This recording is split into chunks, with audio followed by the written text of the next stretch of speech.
Dear students, आज हम start करेंगे यूनिट 13 जो है हाइड्रोकार्बन्स। तो आपको पता है कि जिस ऑर्गेनिक कंपाउंड में कार्बन है और हाइड्रोजन है और इसके अलावा कोई दूसरा एलिमेंट नहीं है तो उसको हाइड्रोकार्बन कहा जाता है, जैसे कि मीथेन, इथेन वगैरह। अगर आप मीथेनॉल की बात करते हैं CH3OH, तो इसमें कार्बन हाइड्रोजन के अलावा एक और एलिमेंट ऑक्सीजन भी है, तो ये हाइड्रोकार्बन नहीं है। तो आपको पता है कि हाइड्रोकार्बन में सिर्फ कार्बन और हाइड्रोजन ही होता है। तो यहाँ से आप इसकी डेफिनेशन नोट कर सकते हैं। The compounds containing carbon and hydrogen are called as hydrocarbons. तो इन्हें हाइड्रोकार्बन्स कहते हैं। तो यहाँ हम हाइड्रोकार्बन का क्लासिफिकेशन स्टडी कर लेते हैं। हाइड्रोकार्बन्स जो हैं उनको 2 टाइप्स में क्लासीफाई किया गया है। तो फर्स्ट नंबर पर ओपन चेन है और सेकंड नंबर पर है क्लोज चेन। तो आपको याद रखना है कि ओपन चेन को असाइक्लिक भी कहा जाता है। तो इस तरह के हाइड्रोकार्बन्स या तो सैचुरेटेड होते हैं या अनसैचुरेटेड। सैचुरेटेड वो होंगे अल्कीन्स, जैसे कि जिसमें कार्बन कार्बन सिंगल बॉन्ड होता है, और अनसैचुरेटेड में कोई मल्टीपल बॉन्ड होता है, डबल भी हो सकता है या ट्रिपल बॉन्ड। तो डबल वालों को आपको पता है कि अल्कीन बोलते हैं और ट्रिपल बॉन्ड वालों को अल्काइन। तो ये सब ओपन चेन हाइड्रोकार्बन होते हैं जिनको असाइक्लिक कहा जाता है।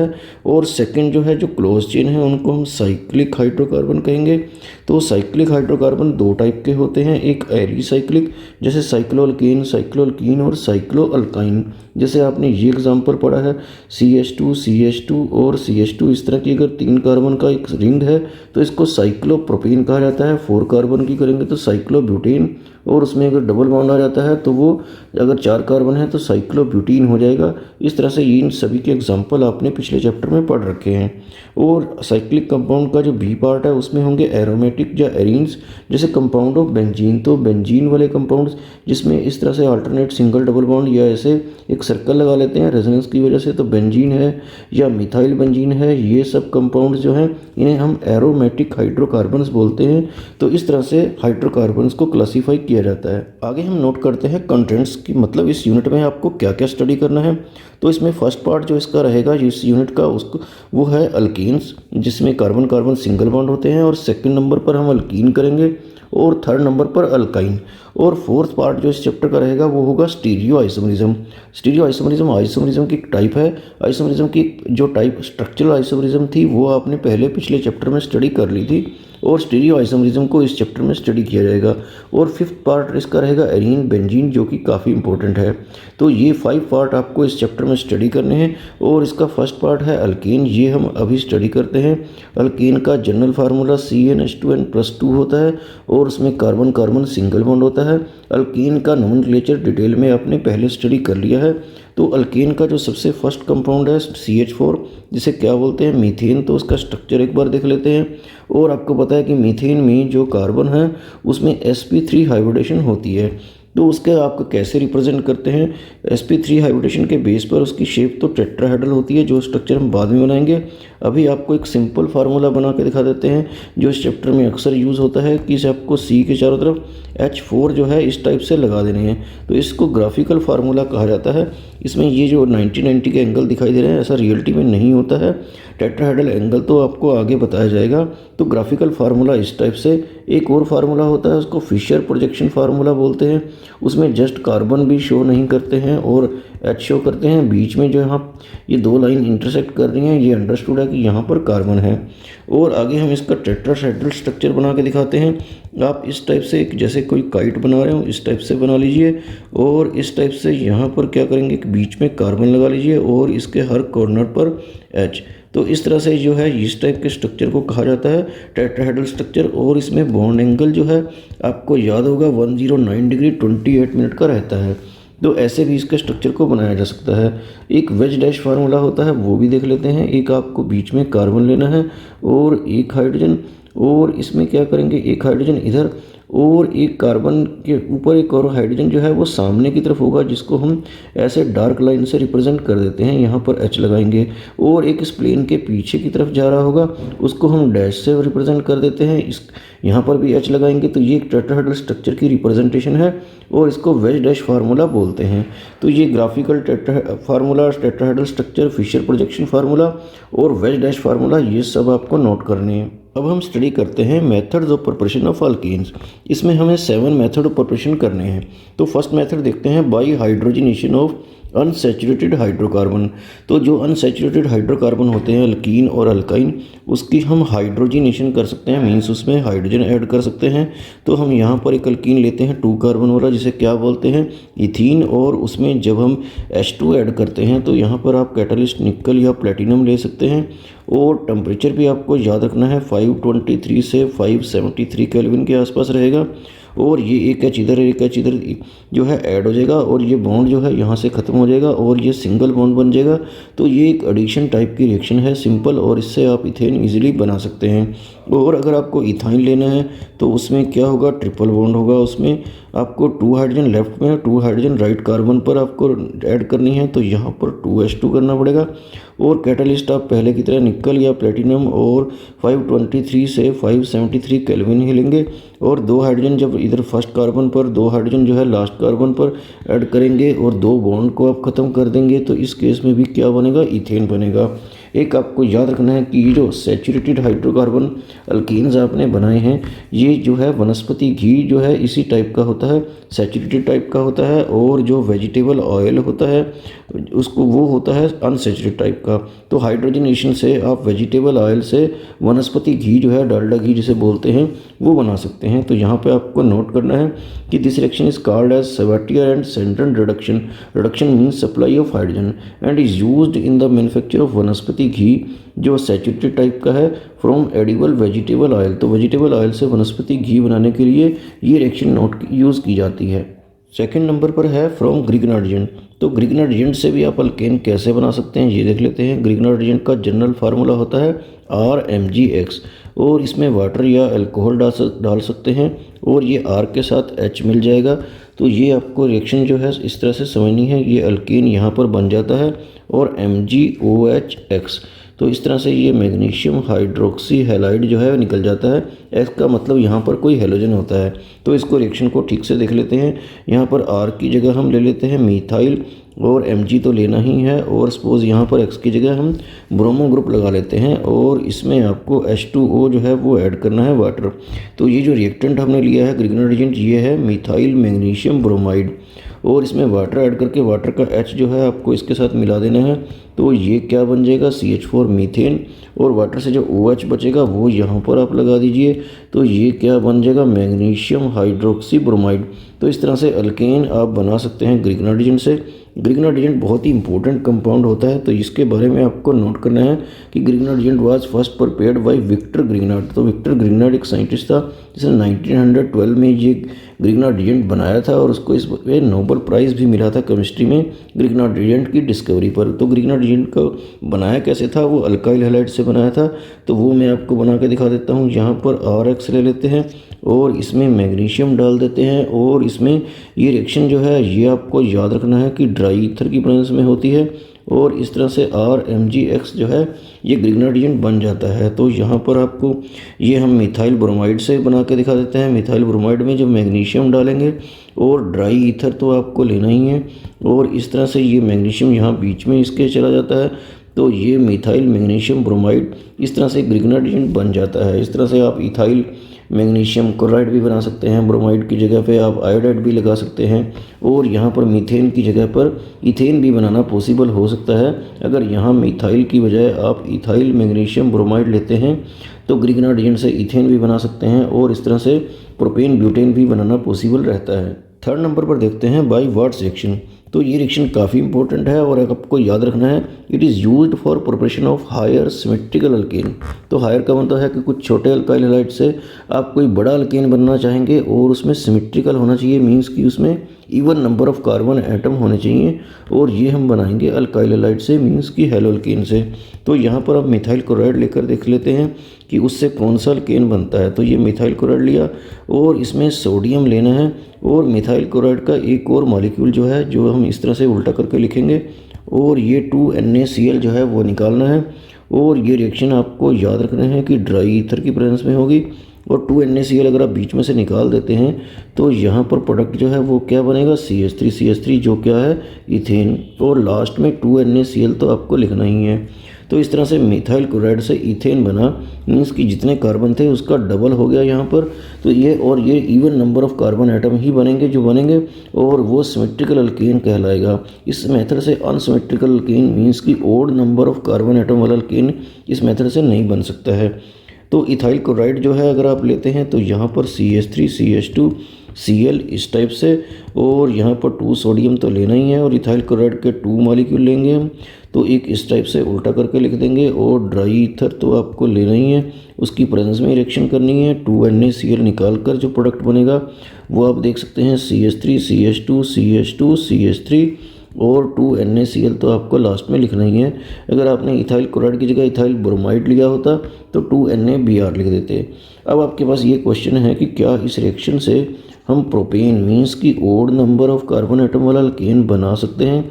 तो मैं आपको बना के दिखाता हूँ, फिर आपको सोचना है कि ये हम ओड नंबर वाला क्यों नहीं बनाते हैं। तो इन दोनों का आप मिक्सचर अगर लें तो यहाँ पर मैं ले रहा हूँ, हालांकि ये रिएक्शन आपको नोट नहीं करनी है ये वाली। यहाँ पर आप ले लेते हैं इथाइल क्लोराइड और 2 सोडियम और आगे मिथाइल क्लोराइड मीन्स की क्लोरोमीथेन, और ड्राई ईथर की प्रेजेंस में अगर आप कोशिश करें और 2NaCl निकाल दें तो आपको लग रहा होगा कि प्रोपेन तो बन ही जाएगा। लेकिन अगर आप इथाइल क्लोराइड और मिथाइल क्लोराइड का मिक्सचर लेंगे तो आपको याद रखना है कि इथाइल क्लोराइड के साथ ही रिएक्ट करके ब्यूटेन बना सकता है, और मिथाइल क्लोराइड जो है मिथाइल क्लोराइड के साथ ही रिएक्ट करके इथेन बना सकता है। मीन्स इसमें खाली प्रोपेन नहीं बनेगा, ब्यूटेन और इथेन भी साथ में बनेंगे। तो प्योर प्रोपेन बनाने के लिए इस रिएक्शन को यूज़ नहीं किया जा सकता है। तो odd number of carbon atom, चाहे वो प्रोपेन है या पेंटेन है, अगर आपको इस तरह का अल्केन बनाना है मीन्स कि अनसिमेट्रिकल अल्केन बनाने के लिए एक और रिएक्शन होती है जो आप बुक से नोट कर सकते हैं, हालांकि इतना इंपॉर्टेंट नहीं है। उस रिएक्शन का नेम एटलीस्ट आपको पता होना चाहिए, वो है कोरे हाउस सिंथेसिस। इस तरह से कोरे हाउस सिंथेसिस जो है अनसिमेट्रिकल अल्केन बनाने के लिए यूज़ की जाती है। अगर एग्जाम में आपको कोई सिमेट्रिकल अल्केन बनाने को कहा जाता है तो फिर आपको ये वर्ड्स रिएक्शन यूज़ करनी है। तो इसमें मिथाइल क्लोराइड से आपको याद हो गया कि इथेन बनता है, इथाइल क्लोराइड से ब्यूटेन। अगर आप प्रोपाइल क्लोराइड यूज़ करते हैं, उसके 2 मॉलिक्यूल लेते हैं तो उससे आप बना पाएंगे। यहाँ पर आपको पढ़िए रिएक्शन अपने आप कंप्लीट करनी है, और इससे नॉर्मल हेक्सेन बन जाएगा, मीन्स कि 3 का डबल 6 हो जाएगा। और आपको सोचना ये है कि अगर नॉर्मल प्रोपाइल क्लोराइड की बजाय अगर आप आइसो प्रोपाइल क्लोराइड लेते हैं तो आपके पास कौन सा अल्केन बनेगा, ये आपको ट्राई करना है। आगे 4th रिएक्शन करते हैं by reduction of alkyl halide. तो अल्काइल हैलाइड की रिडक्शन करके मीन्स उसमें हाइड्रोजन सप्लाई करके भी आप अल्केन बना सकते हैं। तो कैसे बनाएंगे ये यहाँ पर करके देख लेते हैं। ये हम इथाइल क्लोराइड ले लेते हैं जिसका IUPAC नेम क्लोरोइथेन है, और अगर इसकी रिडक्शन करते हैं इस तरह से, इसमें हाइड्रोजन सप्लाई करते हैं, इसको नीसेंट हाइड्रोजन बोला जाता है, जैसे इस तरह से जब आप ब्रैकेट में लिखते हैं तो। और इसमें जो कैटालिस्ट रहेगा जिंक HCl, तो इसका एक H तो यहाँ पर Cl की जगह लग जाएगा, और यहाँ पर आप इथेन बना पाएंगे, और एक H बचा है इस Cl के साथ, और HCl जो है वो साइड में निकलेगा। इस रिएक्शन को दोबारा करके देखते हैं। अगर हम यहाँ पर इथाइल क्लोराइड की बजाय सपोज हम इथाइल ब्रोमाइड ले लेते हैं, कोई भी ले सकते हैं, और यहाँ H2 लिख देते हैं। अगर आप इस तरह से मॉलिक्यूलर हाइड्रोजन लिखेंगे तो यहाँ पे निकल या प्लेटिनम या इस तरह से PD पैलेडियम जो है ये भी एक कैटालिस्ट है, ये भी ले सकते हैं, और HBr तो निकलेगा ही और बनेगा पहले की तरह इथेन। अगर आप ये प्रोपाइल ब्रोमाइड ले लेते तो प्रोपेन भी बन जाता, इसमें वो भी बना सकते हैं इस तरह से। तो ये ज़रूरी नहीं है कि Cl हो तो 2H ऐसे लिखना है, Br हो तो H2 लिखना है, किसी भी केस में आप कुछ भी कर सकते हैं। लेकिन अगर आयोडीन हो तो फिर कैसे करना है वो आप यहाँ पर नोट कर सकते हैं। CH3 CH2I, ये इथाइल आयोडाइड है, ऐसे केस में आप HI ही ले लेंगे, और HI लेंगे यहाँ पर रेड फास्फोरस लेंगे, और टेम्परेचर जो है 423 केल्विन रहेगा, और H जो है इस I की जगह लगेगा, और I के साथ मिलकर I2 निकाल देगा। और इस तरह से इस केस में भी आप इथेन बना पाएंगे। और इस तरह से ये जिस रिएक्शन में आयोडीन निकलती है उसमें हम अक्सर रेड फास्फोरस तो लेते ही हैं। 5th नंबर पर है D carboxylation of sodium salt of carboxylic acid. तो कार्बोक्सिलिक एसिड का अगर सोडियम साल्ट लें और उसकी डी कार्बोक्सिलेशन करें, डी कार्बोक्सिलेशन का मतलब होता है कार्बन डाइऑक्साइड को रिमूव करना, और ये रिमूव करते हैं हम सोडा लाइम से। तो सोडा लाइम क्या होता है ये भी आपको पता होना चाहिए, NaOH + CaO। NaOH सोडा है मीन्स सोडियम हाइड्रोक्साइड है, और लाइम मीन्स चूना, ये है कैल्शियम ऑक्साइड। तो इन दोनों के मिक्सचर से डीकार्बोक्सिलेशन की जाती है। तो यहाँ पे आप रफ में देख लीजिए। पहले हम कोई कार्बोक्सिलिक एसिड ले लेते हैं 2 कार्बन वाला, जिसके क्या बोलते हैं एसिटिक एसिड। अगर इसको हीट करके डीकार्बोक्सिलेशन की जाए मीन्स की CO2 निकाल दिया जाए तो CH3H मीन्स की क्या बनता है CH4। हालांकि ये रिएक्शन इस टाइप से नहीं होगी, ऐसे इजीली पॉसिबल नहीं है कि एसिड को हीट करके उसमें से कार्बन डाइऑक्साइड निकाल के आप अल्केन बना लें। इसके लिए पहले एसिड में बेस डालकर उसका सोडियम साल्ट बनाना पड़ता है। तो यहाँ पर मैं आपको बता देता हूँ कि अगर एसिटिक एसिड आपको गिवन है तो एसिड में आप बेस डालिए मीन्स कि NaOH डालिए, और इससे क्या होगा कि Na यहाँ H की जगह पे लगेगा तो sodium salt of acid means कि सोडियम एसीटेट बनेगा, और वाटर। तो ये acid plus base equal to salt plus water, इस तरह की रिएक्शन है जो आपने पहले भी पढ़ रखी है। तो ये जो सोडियम एसीटेट है ये पहले बना लीजिए, या ये रेडीमेड है तो अच्छा है, तो इसको आप डायरेक्ट लिख लीजिए। तो CH3CONa यहाँ से आपको रिएक्शन लिखनी है अगर सोडियम एसीटेट से ही आती है तो सोडियम एसीटेट में आपको सोडा लाइम डालना है। सोडा लाइम क्या है NaH और CO का मिक्सचर। तो आपको NaH तो यहाँ पर ऐड करना है, और CO जो है वो एरो के ऊपर लिखना है, और इसको हीट भी करना है। तो ये CH3 और H, इससे आप बना पाएंगे CH4, और बाकी सारा जो है ये सब आप निकाल पाएंगे। ये क्या बन गया है, ये साइड प्रोडक्ट जो रहेगा Na2OCO3, ये सोडियम कार्बोनेट है। तो ये जो डीकार्बोक्सिलेशन है इसको केमिकल डीकार्बोक्सिलेशन भी कहा जाता है। इसमें आपको नोट करना है कि एक कार्बन जो है वो कम हो जाता है। अगर 2 कार्बन वाला आपको रिएक्टेंट लेना है तो एक कार्बन यहाँ सोडियम कार्बोनेट में निकल जाएगा और एक कार्बन लेस वाला अल्केन बनेगा। तो इस केस में इससे आप मीथेन बना सकते हैं। नेक्स्ट सेक्शन है कोल्ब इलेक्ट्रोलिटिक मेथड। तो ये भी एक डीकार्बोक्सिलेशन का मेथड है, तो इसको भी आपको समझना है। इसमें भी सोडियम साल्ट ऑफ एसिड ही लेंगे हम, RCONa। ये सोडियम साल्ट का जनरल फार्मूला रहेगा कार्बोक्सिलिक एसिड का, और यहाँ पर इसके 2 मॉलिक्यूल लेने पड़ेंगे और 2 वाटर भी आपको ऐड करना है, और वाटर की प्रेजेंस में इसकी इलेक्ट्रोलाइसिस करनी पड़ेगी। इलेक्ट्रोलाइसिस का मतलब है कि इसमें कैथोड एनोड लगाकर इलेक्ट्रिसिटी सप्लाई करेंगे, और ये R जो है 2 है तो यहाँ पर 2R बन जाएगा, और ये CO2 भी निकलेगा इसमें 2CO2, और इसमें 2NaOH भी बनेगा। ये मैं आपको बाद में बताता हूँ कि कैसे बनेगा, और H2 भी बनेगा। तो इस टाइप से ये प्रोडक्ट रहेंगे। और R की जगह अगर आप CH3 लेते हैं तो CH3COONa, तो यहाँ पर ये 2, ये CH3 जो है ये डबल हो जाता है, और 2 वाटर की प्रेजेंस में, और आपको इलेक्ट्रोलाइसिस तो इसकी करनी ही है। और प्रोडक्ट जो है ये 2CH3 की मीन्स की CH3CH3, और ये इथेन बना है। जबकि सोडियम एसीटेट हमने लिया है, सोडियम एसीटेट से पहली रिएक्शन में मीथेन बना था, ये आपको नोट करना है। और 2 कार्बन डाइऑक्साइड और 2 NaOH और H2 ये प्रोडक्ट बनेंगे। तो ये बने कैसे हैं ये अभी आपको देखना है। तो ये इलेक्ट्रोलाइसिस का एक मैकेनिज्म होता है, वो मैं आपको पहले बता देता हूँ कि ये CH3COONa जो है ये आपको 2 लेने हैं। तो ये डिसोशिएट होकर क्या करेंगे, CH3COO नेगेटिव और 2Na पॉजिटिव, इस तरह से डिसोशिएट होंगे। तो ये रिएक्शंस कैसी रहेंगी ये देख लेते हैं।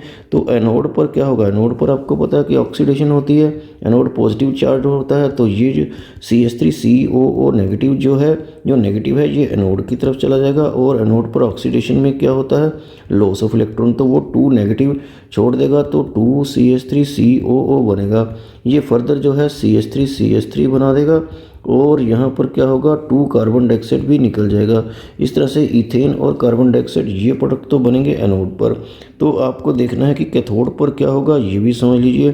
तो ये Na पॉजिटिव जो है ये कैथोड पे जाने वाला है 2Na पॉजिटिव, और कैथोड पर रिडक्शन होती है, reduction means gain of electron. तो इलेक्ट्रॉन गेन करके किस में कन्वर्ट हो जाएगा, 2Na पॉजिटिव 2 नेगेटिव से मिलकर 2Na बना देगा।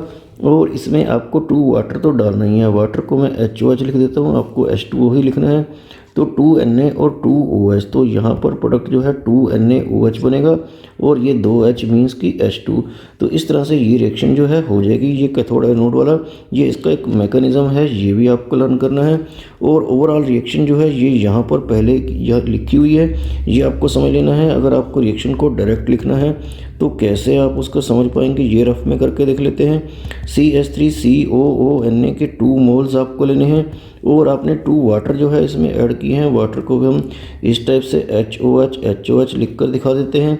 तो जो प्रोडक्ट बनेगा ये CH3 इस टाइप से इथेन बनने वाला है इस रिएक्शन में। और CO2 दो CO2 भी आपने निकाल दिए थे, NaOH और NaOH आप ध्यान से देखिए, तो 2NaOH भी आपको इसमें से निकालना है और H2 यहाँ से इस टाइप से ये रिएक्शन होगी। तो ये आप ओवरऑल रिएक्शन डायरेक्ट भी लिख सकते हैं, या आप एनोड कैथोड पर जो है ऑक्सीडेशन रिडक्शन दिखाकर ये लिखेंगे तो और भी अच्छा रहेगा। और लास्ट में 7th रिएक्शन करते हैं by the action of water on beryllium और एल्युमिनियम कार्बाइड।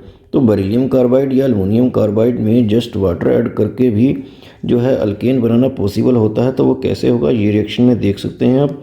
बेरिलियम कार्बाइड का फार्मूला आपको पता होना चाहिए, ये होता है Be2C। इसमें आपको वाटर H2O ऐड करना है, तो मैं आपको समझाने के लिए यहाँ पर HOH लिख रहा हूँ। और इससे एक कार्बन वाला अल्केन मीन्स कि मीथेन बनेगा। और बेरिलियम हाइड्रोक्साइड, OH से हाइड्रोक्साइड बन जाता है। और बेरिलियम हाइड्रोक्साइड का फार्मूला होता है BeOH ट्वाइस, क्योंकि बेरिलियम का वैलेंसी 2 रहती है, तो वो बेरिलियम हाइड्रोक्साइड इसी टाइप से बनेगा।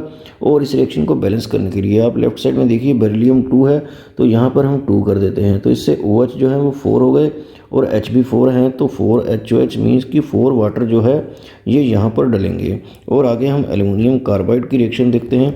एल्युमिनियम कार्बाइड का फार्मूला होता है Al4C3। एल्युमिनियम क्योंकि उसकी वैलेंसी 3 होती है और कार्बन की 4 होती है, तो 4 वाले को 3 से और 3 वाले को 4 से मल्टीप्लाई करके ये फार्मूला बन जाता है। और इसमें आपको वाटर लेना है, तो वहाँ भी मैं HOH लिख देता हूँ, आपको H2O ही लिखना है। और ये जो 3 कार्बन है, 3 कार्बन यहाँ पर लेंगे और इससे भी बनेगा तो मीथेन ही। और एल्युमिनियम हाइड्रोक्साइड बनना है। एल्युमिनियम हाइड्रोक्साइड का फार्मूला क्या होता है AlOH थ्राइस, क्योंकि एल्युमिनियम 3 पॉजिटिव होता है और OH 1 नेगेटिव, तो इसलिए एल्युमिनियम हाइड्रोक्साइड का फार्मूला यही बनेगा। और लेफ्ट साइड पे आप देख रहे हैं कि एल्युमिनियम 4 है, तो हमें यहाँ पर 4 करने पड़ेंगे। और अब OH कितने हो गए, 4 × 3 जो है वो 12 हो गए, और 3 × 4 H भी 12 हैं, तो यहाँ पर 12HOH मीन्स 12H और 12OH लगाएंगे तो ये रिएक्शन बैलेंस हो जाएगी। और आपको 12H2O लिख कर ही ये करना है। तो इस तरह से ये रिएक्शन जो है कार्बाइड से भी आप मीथेन बना सकते हैं। और ये 7 मेथड ऑफ प्रिपरेशन हो गए हैं, तो ये सभी आपको अल्केन के मेथड ऑफ प्रिपरेशन लर्न कर लेने हैं।